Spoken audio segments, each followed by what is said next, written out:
Jai Sitaram. Ayodhya chapter 15. So far we have seen Sumantra arrive in the palace of King Dashratha and reminding him of all the people who are waiting for him to give the kingdom over to Rama.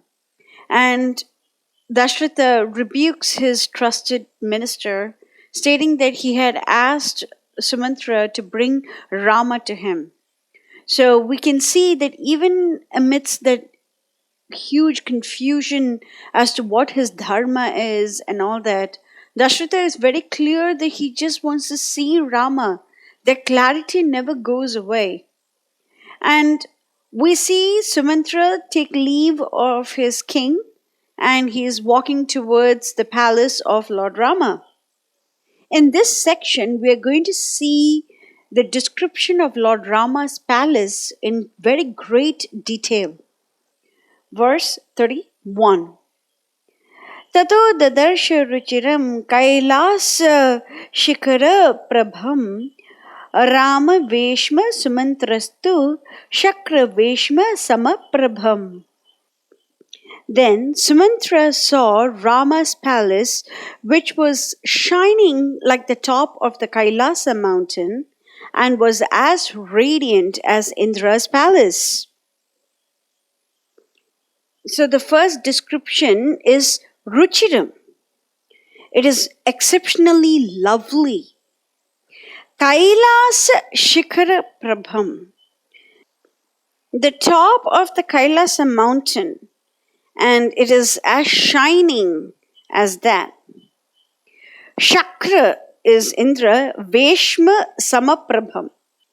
So Valmiki says that Rama's palace is exceptionally joyful to look at, very lovely, and it is radiant like the top of Kailāsa mountain or like Indra's palace. Verses 32 through 40. mahā kavāṭa pihitaṃ vitardi śobhitam kāñcana pratimai kāgraṃ maṇi vidruma toraṇam śāradābhra ghana prakhyaṃ dīptaṃ Meru guhopamam maṇibhir varamalyanam sumahadbhir alankritam mukta maṇibhir ākirṇam chandana aguru bhūṣitam gandhan manogñan visrija dhārduram śikharaṃ yatha sārasaischa mayuraischa vinad adbhir virajitam sukriteha mrigakirṇam sukirṇam bhaktibhistatha manschakshuscha bhūtānam ādadati tejasa chandra bhaskara samkasham kubera bhavanopamam mahendra dhama pratimam nana pakshi samakulam Meru shringa samam suto Rama veśma dadarshaha upastitaihi samakirnam janir anjali karibihi Ramabhisheka sumukhair unmukhair samalankritam mahā sama prakhyaṃ udagram suvibhūṣitam nana ratna samakirnam kubja kairatakavritam. Large gates of curious workmanship adorned it. Tiny kiosks dotted the extensive grounds, where statues of gold gleamed through the garlands of gems and pearls. It burst upon the eye in dazzling splendor and beauty, even as the bank of autumnal clouds, or a vast cavern in the Mount Meru, or the lofty peak of Dardara. Gems and pearls, scents and perfumes, and all things rare and lovely were laid under contribution to make it what it was. The cries of swans, peacocks, herons, and parrots were borne to the ears along the melodious breeze. Rare paintings covered the walls, while quaint animals pranced or sprung from many an angle and column. Its brightness dazed the senses and the eye. More like the abode of the Lord of Day and Night, it seemed, or like the mansion of the Lord of Riches, or the palace of the Lord of the Immortals, or like a cloud capped summit of the Meru. Strange birds and stranger beasts chirped and moved behind bars of steel and gold. Visitors from foreign lands thronged the grounds in joyful expectation, bearing costly gifts and rare to their beloved prince. Hunchbacks and dwarfs of the kavāṭa class moved about short and slim, like black oases in the bank of fleecy clouds. So now let us go through the detailed description once again. So we have already seen that Rama's house is ruciraṃ, kailāsa śikhara prabham, and śakra veśma samaprabham.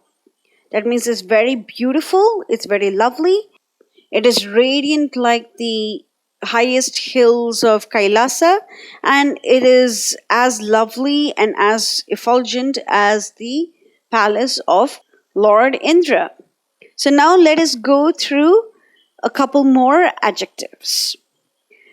The fourth one is mahā kavāṭa pihitaṃ. That means that the palace had large doors.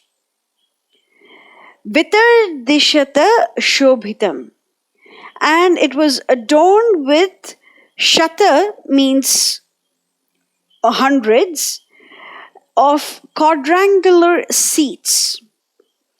The sixth description is kāñcana pratimai kāgraṃ. That means kāñcana means golden, and the summit had a lot of golden statues or pratimas embedded in it. The seventh description is maṇi vidruma toraṇam. That means that the doorways were all decorated with gems and corals. So maṇi means gems like pearls or any costly precious gems, and corals as well. So this is the seventh description. The eighth description is śāradābhra ghana prakhyaṃ. That means it is as effulgent or as brilliant as the autumnal cloud. Sharad means the rainy season. śāradābhra ghana prakhyaṃ. Very beautiful, like the autumnal cloud. The ninth description is dīptaṃ. It is very shining. The 10th description is Meru guhopamam, like the caverns or the caves of Mount Meru. The 11th description is alankritam manibihi. That means everything is decorated with precious stones. The 12th description is sumatbihi ramalyanam. That means everywhere we had multiple garlands. The 13th description is mukta manibihi. That means with pearls and precious gems. Once again. The 14th description is chandana agguru bhushitam. That means it is decorated with sandalwood paste and aloe, great scented perfumes. The 15th description is magnognian gandhan, very beautiful smells. The fragrance is extraordinary. Then the 16th description is sarasehi mayurascha. That means cranes and peacocks are vinadadbihi. That means they are singing. So the cranes and peacocks are singing. This is very melodious. We have lovely fragrance wafting about here and there. The 17th description is virajitam, or it was completely illuminated, very bright. The 18th description is sukriteha mriga akiranam. It was surrounded by well arranged wolves or animals. The 19th is Sukirnam. It was a beautiful place. The 20th is Bhaktibihi. That means there were very beautiful sculptures everywhere. And it's mentioned that Manaha Chakchushascha Adadat. That means that everything about that palace can attract the mind and the eyes of bhutanam, of all the living entities. It is so beautiful. The next description is Chandra Bhaskara Sankasham. That means it is as brilliant as the sun and the moon. Kubera Bhavanopamam. It is like the palace of Kubera. Mahendra Chama Pratimam. It is like the house of Indra. The next one is Nana Pakshi Samakulam, full of various types of birds. The next one is Maru Shringa Samam. That means it was like the Mount Meru itself. And how are the people there? Everybody is spread across that place with Anjali Karibihi, with joined palms. And they are giving gifts and taking gifts as well. And everyone is eagerly waiting for Lord Rama. There are people, residents from various parts of the country, and there are hunchbacked servants and the servant of the Kirata tribes. They are all moving about. This is the amazing description of the palace of Lord Rama. Verse 41. Sa vaji yuktena rathena sarathi narakulam rajakulam virajayan Varuthina Rama Grihābhi Patina Purasya Sarvasya Manamsi Harshayan. Sumantra, with the chariot fastened with horses and having a top, approached Rama's palace, which gladdened the hearts of all citizens.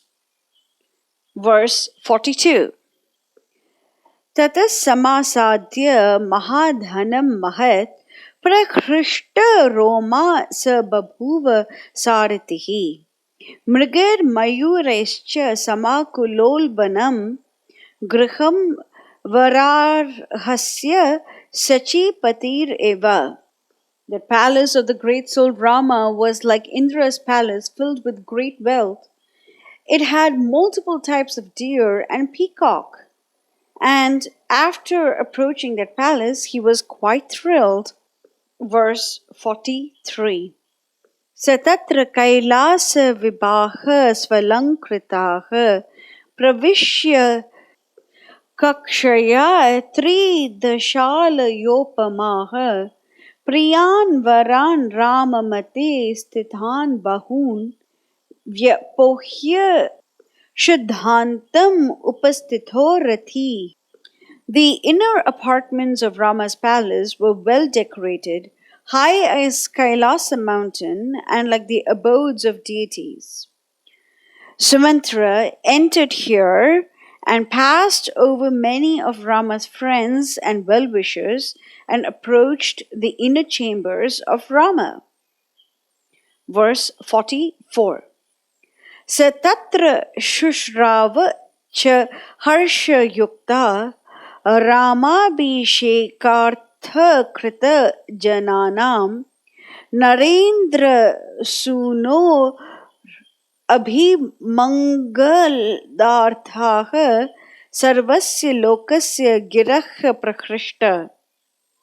Sumantra heard delighted people talking about Rama's coronation and the rites that have to be performed for the prosperity of Rama. Verse 45. Mahendra sadma pratimam tu veśma Ramasya ramyam mrigam ucham vibhrajamanam prabhaya sumantraha. Rama's palace was as tall as the mountain of Meru, and it was as radiant as the same. The mansion was filled with birds and antelopes, and it was like Indra's palace. Sumantra saw such a beautiful house of Rama. Verse 46. Upastithair anjali karibhischa सोपायनैर् जानपदैर्जनश्च कोटया परार्धैश्च विमुक्तयानैः समाकुलं द्वारपदं ददर्श. Sumantra saw millions of rural folk and other people with folded hands approaching the area, leaving their respective vehicles. Verse 47. Tato mahamegha mahīdharabham prabhinnam atyankusham atyasahyam ramopavahyam ruciraṃ dadarsha shatrunjayam nagam udagrakayam. There was Shatrunjaya, the favorite elephant of Rama, in full rut, like a mountain crowned with clouds, heaving high his huge head and shoulders, all unmindful of the sharp goad that bit into his flesh. Verse 48. Svalankritan svasvarathan sakunjara namatya mukhyamscha dadarsha vallabhan Vyapohya sutaha sahitan samamtaha samriddham antaha pura aviveshaha. Rama's favorite ministers in brave attire were there on elephants, horses, and chariots. They made respectful way for him, and he passed on into the rich inner apartments. Verse 49. Tato adrikuta chala megha sannibham mahavimanopama veśma samyutam avaryamanaha pravivesha saratihi prabhutaratnam makaro yatharnavam. Sumantra passed by unimpeded into the inner chambers of Rama, like the mighty whale through the jeweled deep. It was indeed a miniature city graced with stately buildings that resembled the huge clouds that rest on mountain peaks or the swift coursing cars of the gods. This is the conclusion of the 15th chapter of Ayodhya Kand. In the next chapter, we are going to see Rama and King Dasharatha. Mangalam Koshalendraya Mahaniya Gunabdeye Chakravarti Tanujaya Sarvabhaumaya Mangalam. Jai Sitaram.